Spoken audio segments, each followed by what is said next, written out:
Amén. Gracias, muchachos. Gracias, Miguel. Gracias a todos. Pueden sentarse, hermano. Pueden sentarse. Gracias al Señor porque nos da la victoria. Amén. Bueno, me da gusto verles hoy. Estamos a 2 semanas de terminar nuestra serie titulada La presencia de Dios. Algunas veces a nosotros nos corresponde arreglar el daño de otro. Eso pasa en el trabajo también, ¿verdad? A veces nos corresponde a nosotros arreglar lo que otro hizo mal. Y no es fácil. Alguien me dijo una vez que es mejor empezar algo nuevo que reparar algo que haya quedado mal hecho. Y de alguna manera nosotros a veces nos toca reparar los daños que nuestros padres han hecho, nuestros abuelos o algún familiar y líderes. Y la historia de los reyes antiguos está lleno de actos, algunos buenos y muchos no buenos. Uno de esos reyes fue Acaz, de Judá, quien las cosas que hizo, la verdad que deja mucho que desear. Su testimonio, su historia de vida, queda en deuda con la humanidad. Pero su hijo Ezequías, de alguna manera, comienza a querer rehacer o reorganizar lo que su padre hizo mal. Y es un cuadro interesante que ustedes pueden leer luego en Crónicas y en Reyes. Porque es una línea genealógica bastante complicada, pero interesante. Por ejemplo, voy a darle así muy rápidamente. Acaz tiene a su hijo Ezequías. Ezequías hace lo bueno. Ezequías tiene a su hijo Manasés. Manasés se vuelve un desastre en la vida. Hace todo al revés, aún peor de lo que su padre había hecho. Gracias a Dios, afortunadamente, Manasés pudo entender que la vida no siempre hay que actuar mal y pudo, digamos, como rehacer con la gracia de Dios su vida. Luego su hijo Josías fue uno de los mejores reyes de Judá. Se dice que nunca hubo otro rey como él, ni antes ni después. Extraordinario hombre de Dios. Pero me voy a enfocar hoy en la vida de Ezequías para compartirle a ustedes 3 cosas que podemos llamarlo como 3 secretos cuando nosotros buscamos la presencia de Dios. Cualquier persona que busque a Dios puede tener la seguridad de que algo grande va a pasar en su vida, indistintamente como esté. La Biblia nos dice: buscad a Jehová mientras pueda ser hallado, llamadle entre tanto que está cercano. Deje el hombre impío su camino y el hombre inicuo y vuélvese a Dios, el cual está listo para perdonar. Ezequías entonces hace varias cosas, pero hoy solamente voy a limitarme a 3. Lo primero que él hace es que busca a Dios con todo su corazón. La manera que él encontró que podía cambiar o revertir la historia de su familia, y todos tenemos una historia familiar.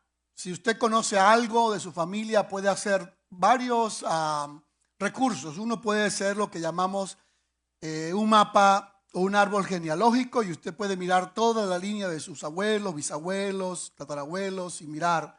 O puede hacer lo que algunas personas ya más expertas llaman también un genograma, y estudia toda la línea de su familia y puede mirar por lo menos 3 cosas: malos hábitos, buenos o malos, heridas familiares, y también puede mirar pecados generacionales que se repiten de familia en familia.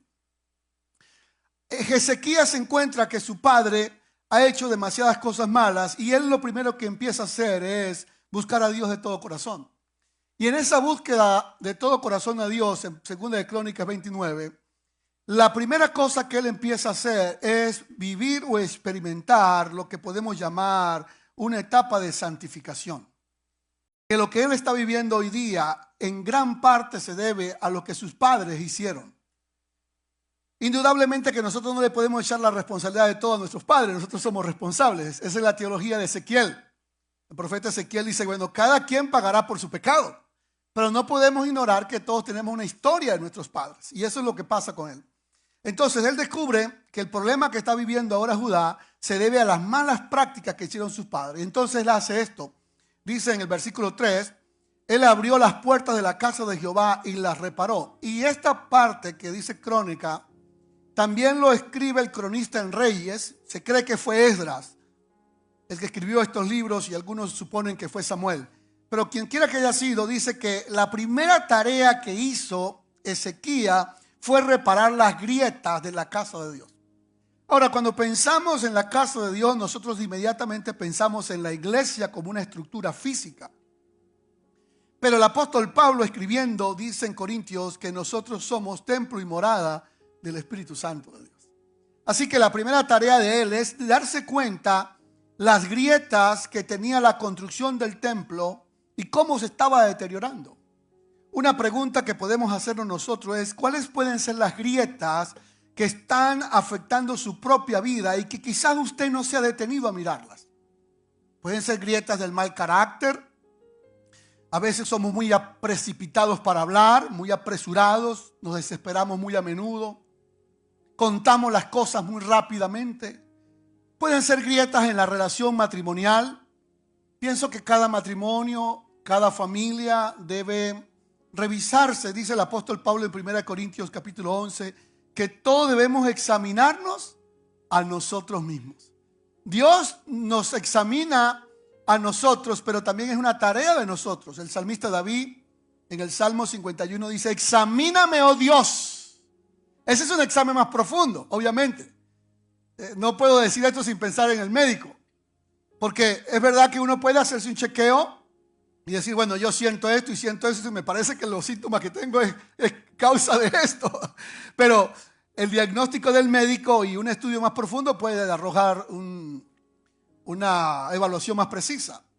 Entonces David dice: Señor, examíname. Entonces lo que hace Ezequías es mirar las grietas, y cuando él está revisando las grietas consigue tres cosas que son dignas de mirar. Una de esas cosas es que ellos se han rebelado contra Dios, versículo 6. Es decir, que él descubre que la primera grieta que está dañando la ciudad, el país y la familia es la rebeldía. Y esa es una grieta que todavía persiste en nosotros hoy. Muchas personas y muchas veces nosotros somos rebeldes. Somos rebeldes, algunos dicen rebeldes con causa, pero yo creo que somos rebeldes sin causa. Es decir, a veces usted es rebelde con su esposa y usted es rebelde con su esposo. ¿Cómo lo sé, pastor? Bueno, es muy fácil de saberlo cuando su esposo le pide que usted haga algo que está bien hacerlo y usted le responde de mala gana. Esa es una manera de protestar en forma de rebeldía.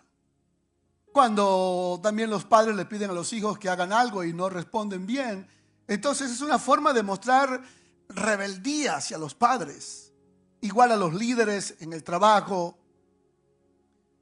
La segunda cosa que observa Ezequías que la nación ha hecho no solamente es la rebeldía, sino el versículo 6 dice que dejaron a Dios. Y dejar a Dios va implícito con la rebeldía. Por ejemplo, en lo práctico es: ¿cómo sé yo que he dejado a Dios? Una manera de saberlo es cuando ya Él no es mi prioridad en mi vida.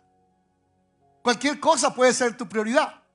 ¿Y cómo sé yo, pastor, que Dios no es mi prioridad en mi vida? Bueno, yo creo que un esposo o una esposa no pueden pasar que un mes o una semana sin comunicarse. Es verdad que se comunican a veces en el nivel más básico: ¿cómo te fue?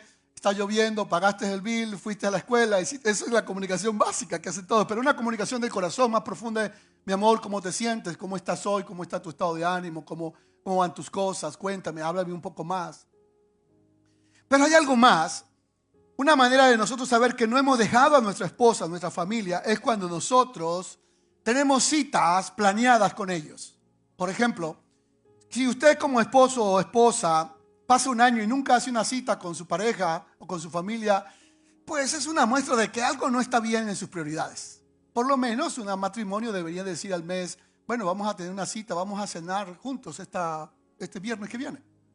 Las esposas digan amén para que los esposos le animen y lo pongan así. ¿Por qué? Porque es una cita que planearon intencionalmente.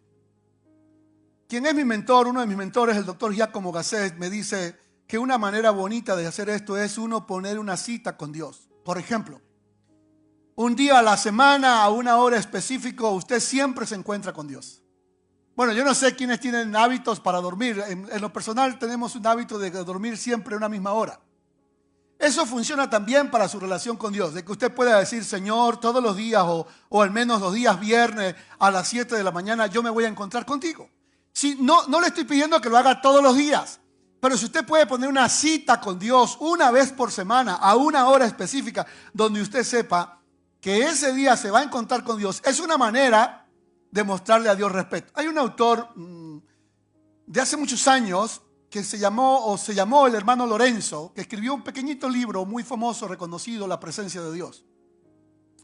Y el hermano Lorenzo dice que es una falta de respeto dejar a Dios esperándolo en una cita. Es decir, que usted planea encontrarse con Dios esta semana a las 8 de la mañana. Es mi tiempo devocional con el Señor. Pero el hermano Lorenzo decía, es una falta de respeto cuando usted pauta con Dios una cita y lo deja esperando. Es decir, no vas a esa reunión con Él. También decía el hermano Lorenzo, también es una falta de respeto cuando usted está en una cita con Dios y de repente lo interrumpe.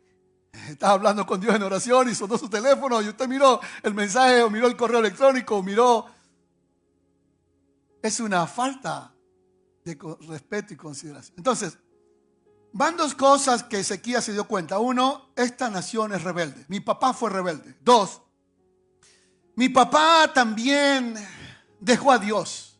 Ya no lo consideró su prioridad. Y número tres, esta es interesante. Dice, apartaron su rostro del tabernáculo y le dieron sus espaldas. La tercera cosa que hizo que Judá cayera en un problema serio a través de Acaz fue que le dieron la espalda a Dios y se olvidaron de su casa. Cuando yo era niño, mis padres me enseñaron, y yo creo que a muchos de ustedes también, el respeto por las cosas sagradas. Nos enseñaron a respetar la iglesia, nos enseñaron a respetar a los mayores, nos enseñaron a respetar la Biblia, nos enseñaron a respetar el himno nacional, la bandera, el escudo, los símbolos patrios. Nos enseñaron a respetar todo. Lo que hizo Acaz fue que ya no le dio valor a la casa de Dios. Para ellos la casa de Dios era como cualquiera. Y hermanos, es curioso que a veces el mundo caiga igual. Le dé igual pensar que estando en la iglesia es como si estuviera en cualquier otra parte. La palabra piedad que se usa en el Nuevo Testamento es una palabra difícil de traducir porque en su idioma original significa conducirnos siempre como si estuviéramos en la casa de Dios. Lo que significa es que Acaz, el padre de Ezequías, le daba igual la iglesia como cualquier otra cosa. Para él eso era irrelevante.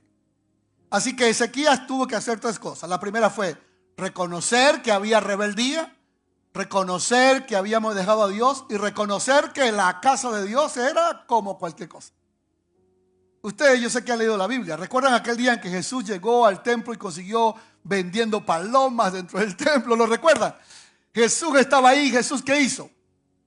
Lo sacó. Y los que saben de esto dicen que Jesús no era ningún debilucho como lo pintan las fotografías y los recuadros, que Jesús era débil y que ahí todo con el... Bueno, no tengo nada con los que usan el pelo largo, está perfectamente bien. Eso no tiene nada que ver con la fuerza. Indudablemente que es una figura retórica del Antiguo Testamento para Sansón, pero no porque tenga el pelo largo va a tener fuerza. Ni porque lo tenga corto tampoco, pero pintan a Jesús con pelo largo, ahí todo debilucho, flacuchento, que no puede mover ni una cosa. Pero la verdad no es esa, porque Jesús fue carpintero.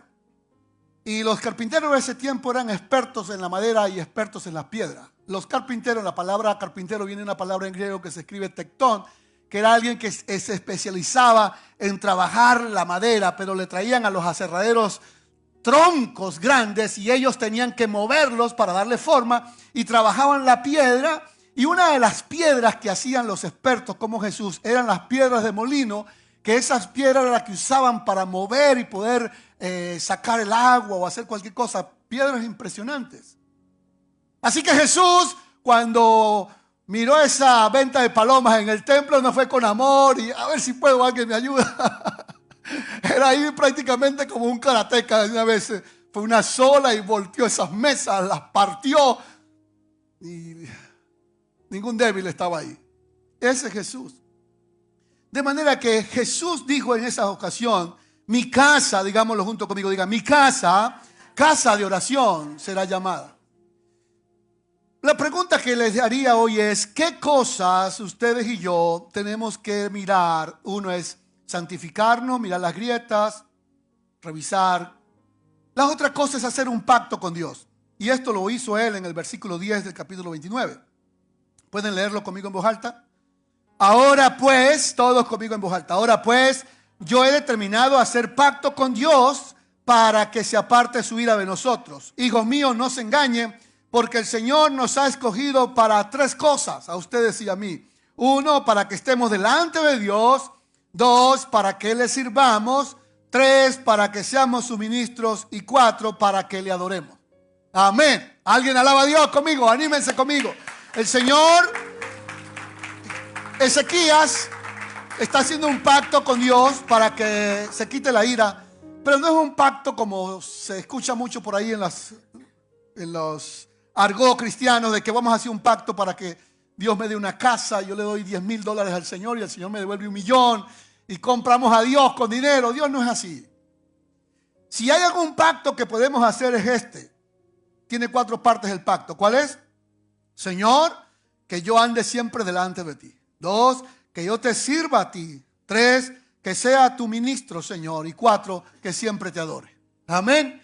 Vamos a repasarlo porque ustedes son muy inteligentes. ¿Cómo son las 4 partes del pacto? Primero, Señor, que yo ande siempre delante de ti. 2, que yo tenga un corazón, que tú tengas un corazón para servir a Dios. 3, que ser un ministro. Ahora, ¿qué significa la palabra ministro? La palabra ministro significa alguien que ministra.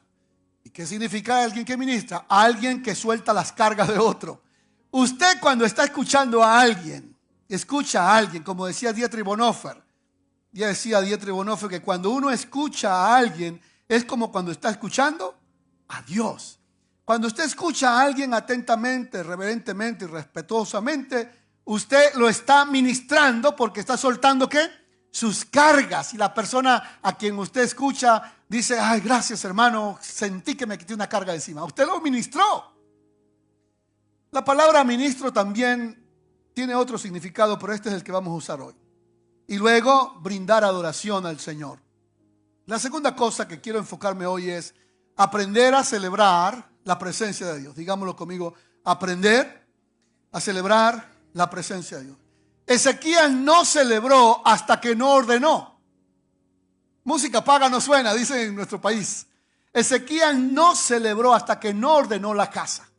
No hizo fiesta hasta que su casa no estuvo ¿cómo? Ordenada, hasta que todo estaba en orden, hasta que no había pecado. Entonces dijo, ahora sí vamos a celebrar. Y vamos a celebrar la Pascua que está en el capítulo que sigue de Crónica 30. Pero cuando él va a celebrar la Pascua, él envía unos correos que eran personas. Anteriormente los correos no eran como hoy, que eran empresas, por supuesto, sino que el correo era una persona y la persona era el que llevaba el correo. Y es interesante la historia del origen del correo porque el que llevaba el correo tenía que estar en muy buenas condiciones físicas porque tenía que correr y entre más corría podía llevar el correo más rápido. Y había una ley que le decía a los que llevaban el correo que no podía regresar con la carta que había llevado. Tenía que entregarla así fuese con la vida. Y cuando él envió el correo para que se reunieran a celebrar, oigan lo que dice el versículo 10. Se reían y se burlaban de ellos cuando ellos le decían, volvámonos a Dios, hermanos, vengan a Dios, vuélvanse a Dios. Vuélvense al Señor, nuestro Dios, clemente, misericordioso, y apartará de nosotros la ira. Vuélvense a Dios. La gente se reía. Hay personas que igual se ríen hoy cuando usted les dice algo de Dios o les habla del Señor, o si ni siquiera se te ocurre a veces decir que el Señor vuelve porque la gente se ríe de eso. Pero versículo 11 dice, con todo esto, algunos, ellos, me gusta el versículo 12 que dice, estuvo la mano de Dios para darles un solo corazón, para cumplir el mensaje del rey, conforme a la palabra de Jehová. Y se reunió mucha gente, y tanta era la alegría del pueblo que la fiesta estaba pautada para hacerla en 7 días, y ellos decidieron hacerlo por 7 días más. Pero ¿cuál es la lección?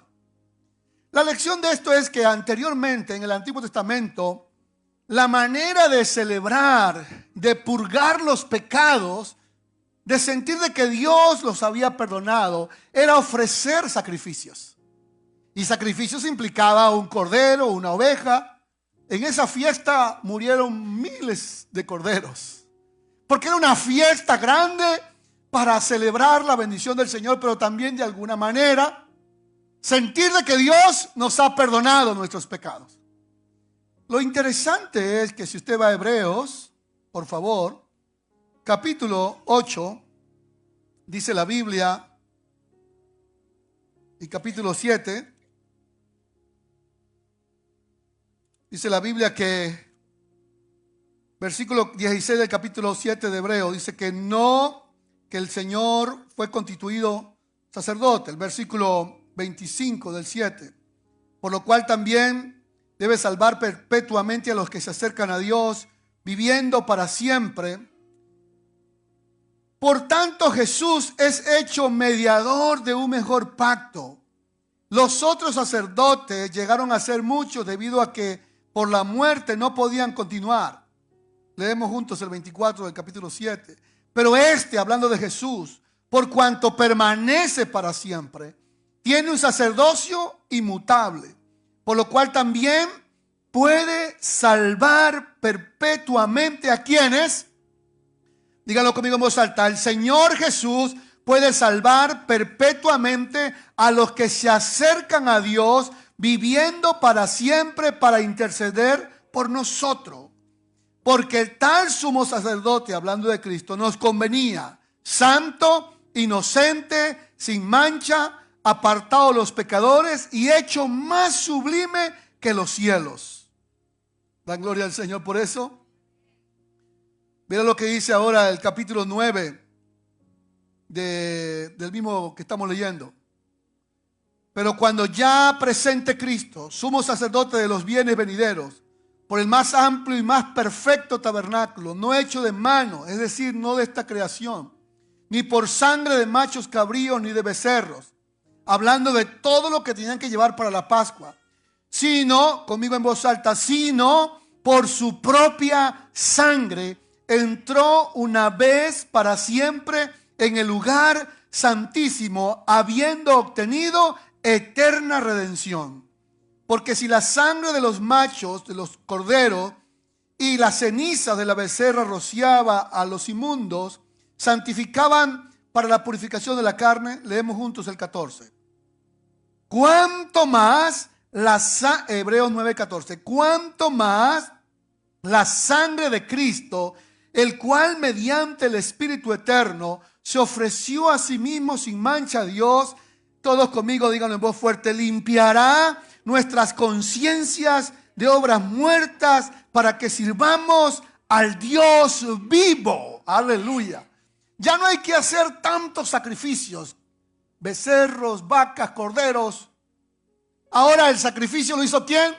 Cristo. Una sola vez y para siempre, para que usted tenga perdón en Él. Alaben a Dios. Amén. Alaben al Señor.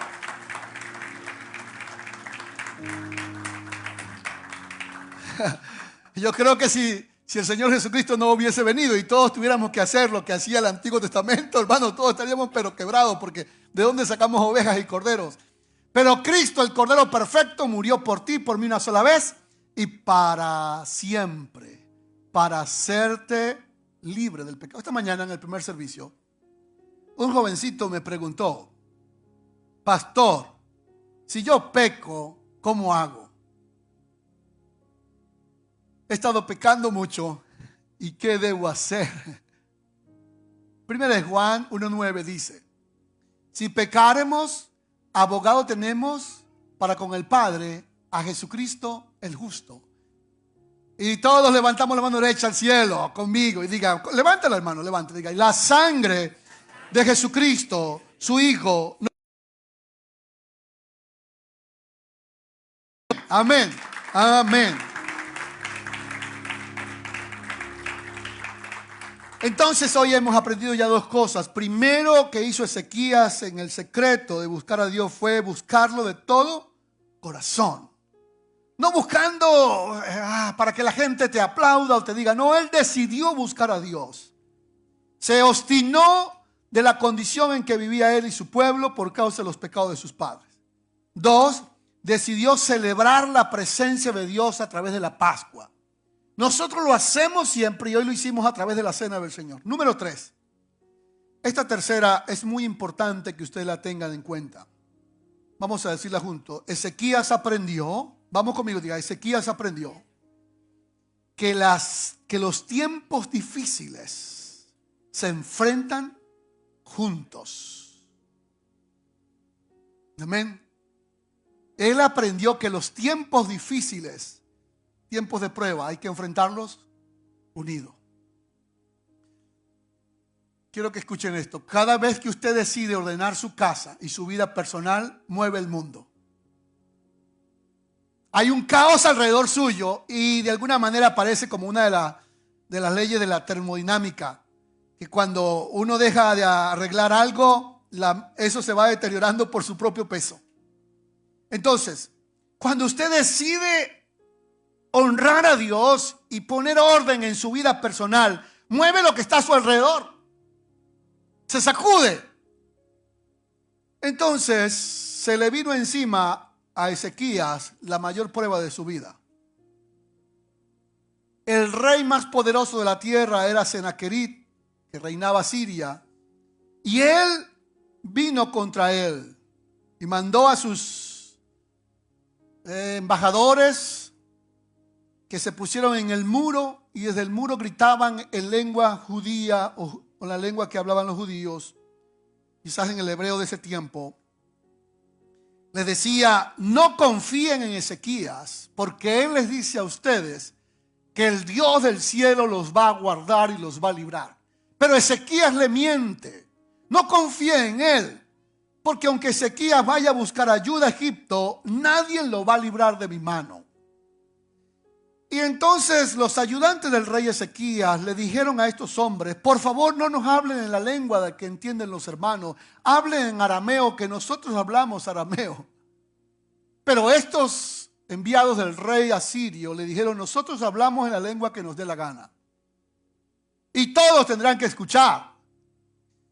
Para resumir la historia, el punto es que cuando Ezequías sabe que el rey de Siria lo tiene en la mira para invadir su tierra, él hace dos cosas que ustedes lo pueden verificar en Reyes y en Isaías, y son dos cosas que quiero decirle que usted y yo podemos hacer para enfrentar los tiempos de prueba juntos. Número 1, él envió a 2 de sus discípulos, o a 3, o a los más llegados a él, para hablar con el profeta Isaías.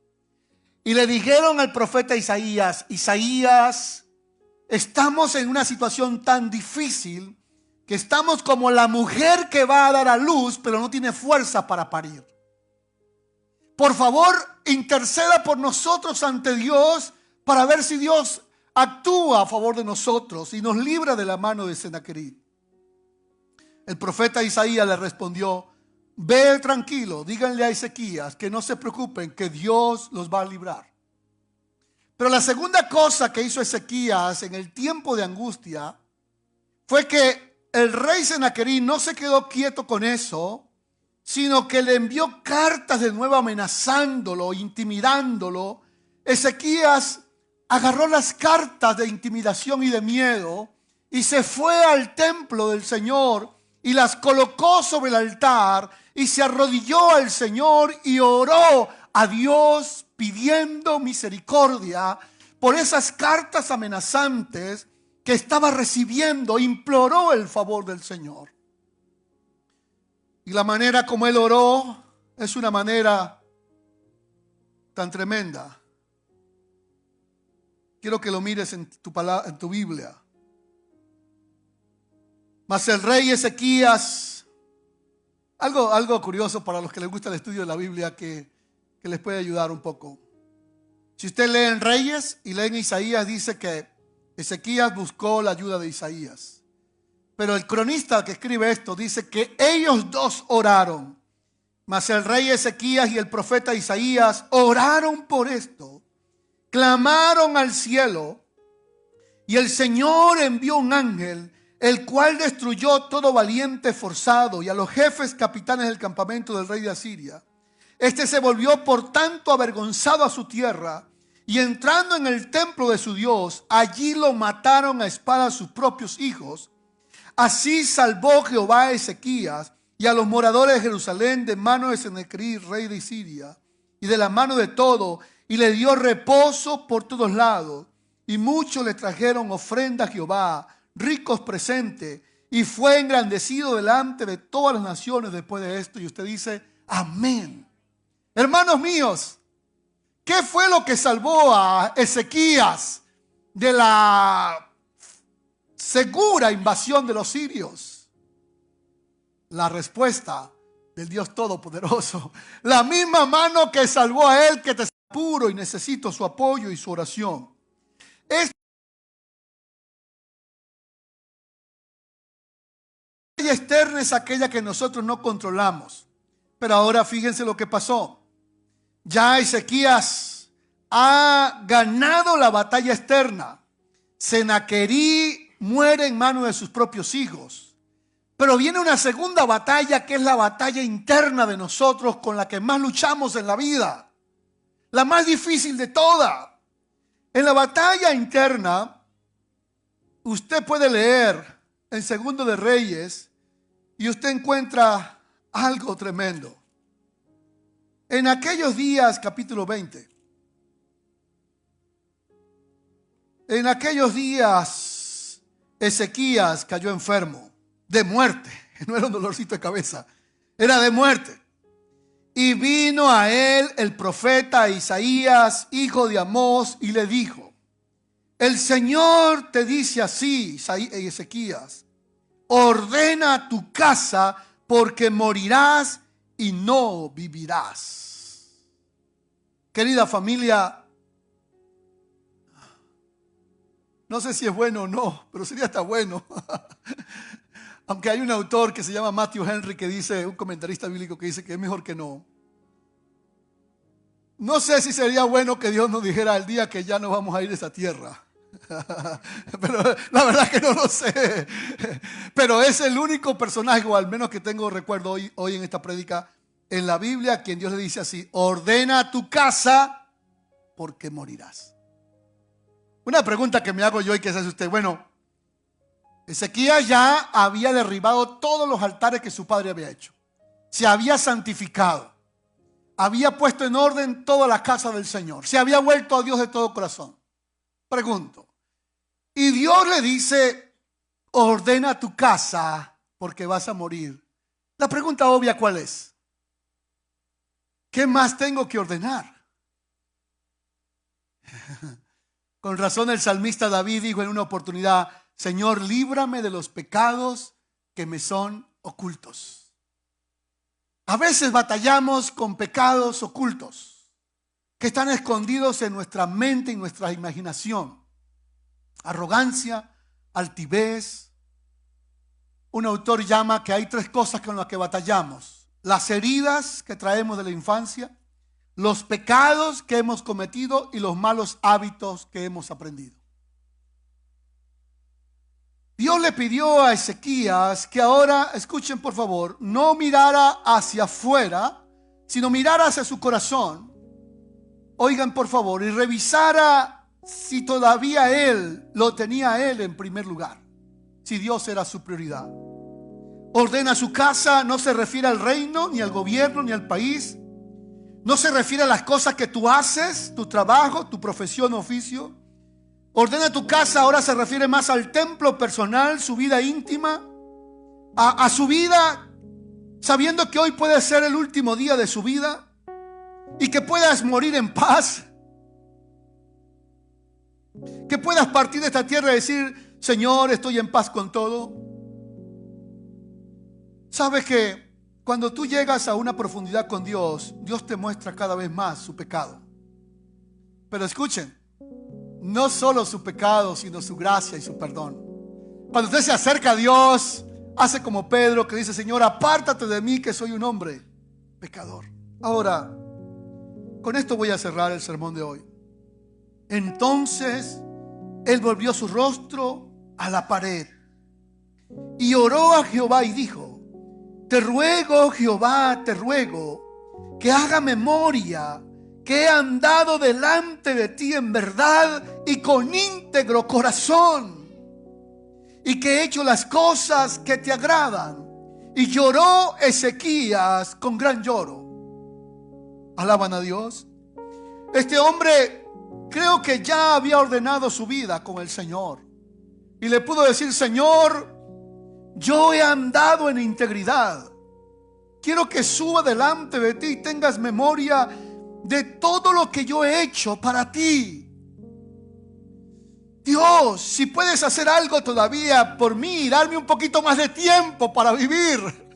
Acuérdate, Señor, me faltan todavía cosas por hacer, por favor.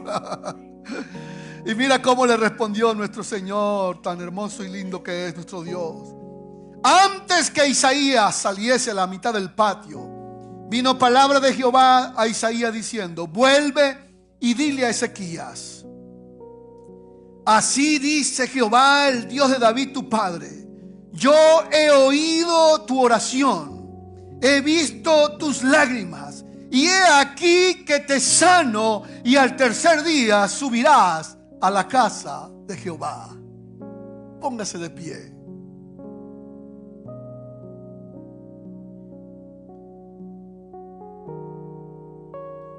Hay un secreto enorme en buscar a Dios.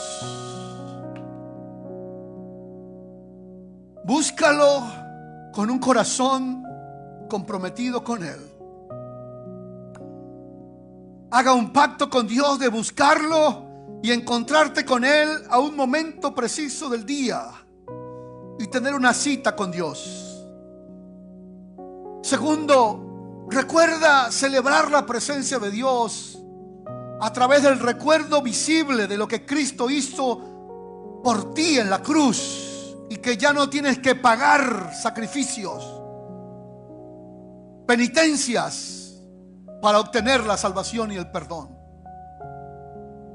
Y recuerda que en tiempos de angustia, hermano querido y hermana querida, usted necesita estar unido siempre a otro hermano, a otra hermana, a tu familia. Y tomarse de la mano con algún hermano o alguna hermana y decirle: oremos juntos por esto.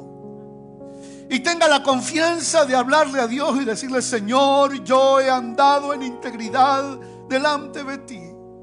Yo he sido fiel a ti en tu casa. He servido a ti en estos años. Te ruego, Dios, que tengas misericordia de mí. Puede ser que Dios te alargue la vida o puede ser que no. Pero lo que sí es poderoso es que Dios te diga: hijo mío, yo he escuchado tu oración. Aleluya.